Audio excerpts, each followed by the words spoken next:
Iratus, the Lure of the Dead, was essentially pitched from its Kickstarter as Darkest Dungeon, but playing as the bad guys.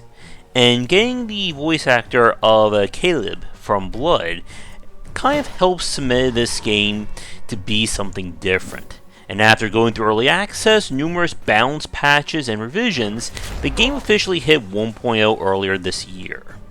And what we have here is a title that has a really great concept to it, but I don't know if the long-term play is going to be enough to keep this undead march going.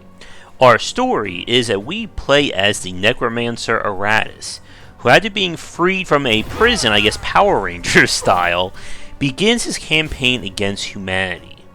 And he's going to need a whole lot of help from very dead people to do so. As you can see with the combat here, this looks very reminiscent to Darkest Dungeon.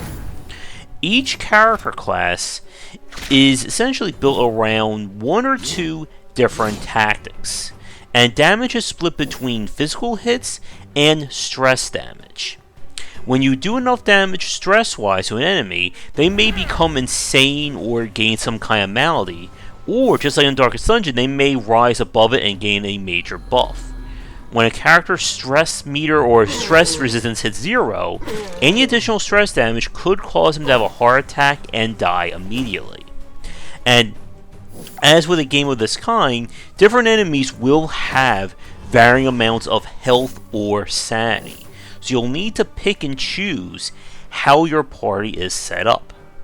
Now, the individual characters, or your individual classes in Iratus, are quite unique, as they each again follow different rules and abilities, and there's a persistent element of unlocking further classes for future campaigns, based on killing enough enemies, doing specific tasks, etc., etc.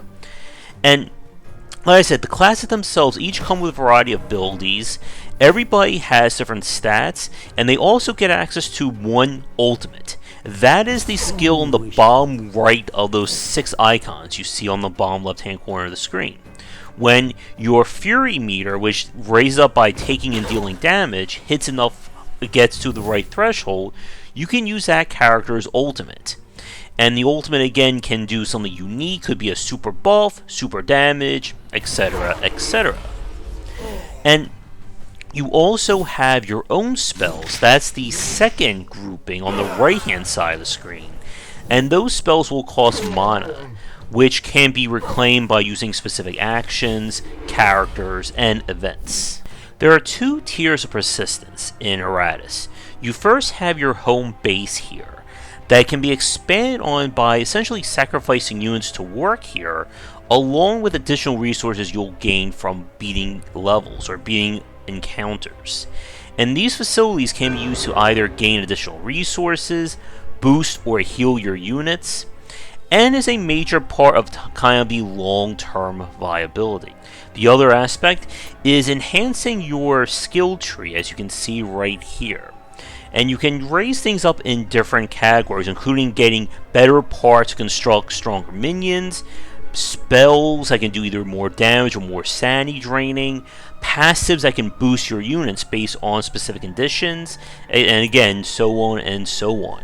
You can also find items to equip on Iratus, which in turn will provide passive benefits, such as giving a unit more armor piercing, making skeletons less likely to do something, and there's definitely a lot of variety in terms of the persistence. I think far more so compared to Darkest Dungeon, especially with how the characters themselves level up. Like I said, each character, it belongs to a set class, and there's no real kind of at spawn uniqueness to them. Instead, as they level up, you can choose which kind of aspects of their skills to enhance, and this usually revolves around different abilities or different philosophies. You can make a character who is better at tanking damage as opposed to doing it. You can make somebody be far more punishing with their stress damage instead of their physical, and these upgrades are fixed. Likewise, you can spend stat points here to further enhance characters, such as raising accuracy, giving them more damage, and again, everything that you can do to make these units stand against the enemies. Because as you get further in the campaign, the enemies will become more dangerous, and you'll run into new types, including enemies who will become immune to stress damage, those who can boost or buff other units, and it does get very difficult. If a unit runs out of health on your side, that guy or gal is dead immediately, and you will not be able to bring them back to, I guess, second life. And like I said, everything about Iratus, it does seem at first glance to kind of be a ripoff of Darkest Dungeon, but the developers have certainly put in the work and design to make this game stand out beyond just essentially being, Darkest Dungeon bad guy mod. Each unit has their own abilities to it. There's definitely tactics on the field you can make use of in terms of party compositions and their unique abilities. So with all that said, the question then turns to, why doesn't this game, I think, have the legs that Darkest Dungeon has? And I think what may cause people to grow tired of it before they see this game all the way through to the end.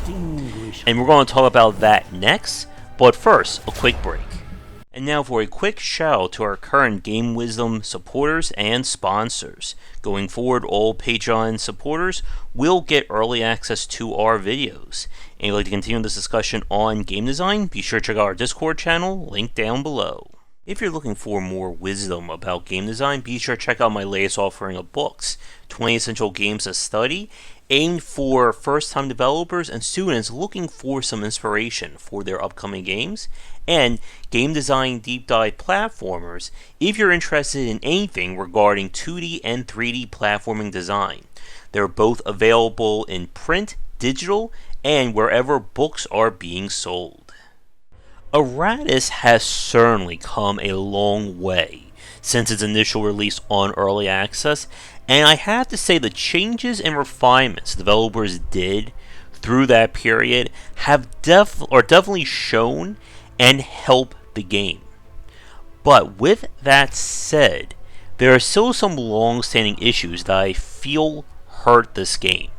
The first is the campaign structure itself. One of the things about Darkest Dungeon was that it was essentially a free-form or open-ended campaign.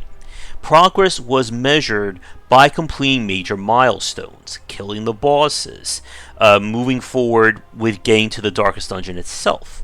But you were free to hang out at an earlier stage, grind units, do things like that to help you if things prove troublesome. Iratus' campaign is fixed. The map that you've seen so far is a linear track. You cannot go backwards or change directions if things prove to be too difficult. And this is a major point, again, with how the unit designs are set up. Like I said in the last part, you will soon run into enemies who explicitly counter specific strategies. Golems are completely immune to stress, so if you build a stress-based build, that character will shut that down. And when that happens, you're not really able to pivot during battle. You can't swap units in and out. Every battle is with a party of 4 of your choosing. And this is very much a game that is built on the snowball effect, or the tempo play of building up characters. The longer a character is in your party, the stronger they become. They'll get higher stats. You can also swap out body parts with the right upgrade to make them even stronger. So, similar to something like with XCOM, losing your best party of 4 to a boss fight or to an encounter that didn't go well can be the nail in the coffin for you, no pun intended. Bosses in particular can be very nasty, and I did not get a chance to get to the boss during our play of it on stream, but when we did do that earlier during Early Access, the very first fight was very punishing with an enemy who could summon more units to help them. And similar to the Darkest Dungeon, it's going to be about figuring out what the boss can do and designing a party to counter it. And because your classes aren't all unlocked at the start, it also kind of leaves you with a very weird sense of pace to compare to Darkest Dungeon and other tactical style RPGs. And to be honest, I'm not sure if there is a fix or a solution for this, considering the design of Iratus and the differences in terms of persistence and growth. And they've already announced, I believe, they are working on an expansion or bonus content for, which will add, I think, another class or two. Ultimately, this is one of those games that it's kind of what you see is what you get. If you've watched this footage for the last 10 minutes or thereabout, and you are really enjoying what you're seeing, then I would say definitely give this one a check. If you did not like the Darkest Dungeon, or you're hoping that there's more to this game than what you've seen so far, then this is not going to be the game for you. And for longtime Darkest Dungeon fans watching this video, I'm curious what you thought of Iratus. Did it do enough to kind of elevate it beyond being a Darkest Dungeon clone? Or did it try to fix issues that weren't problems? With that said, I would like to thank developers for giving me a press key to check this one out. And if you'd like me to play your game in the future, please don't hesitate to get in touch. Come back for daily discussions on game design here, and on game wisdom, where some of the art and science of games. Until next time, this has been Iratus, Lord of the Dead. Thanks for watching the video. If you enjoyed things, be sure to do all the liking and subscribing that the kids are doing these days. Check out our Discord channel link down below, where we hang out and chat game design, and come back later tonight for our regular streamings. But that's it, and tune in for more great content here and on Game Wisdom, where we examine the art and science of games.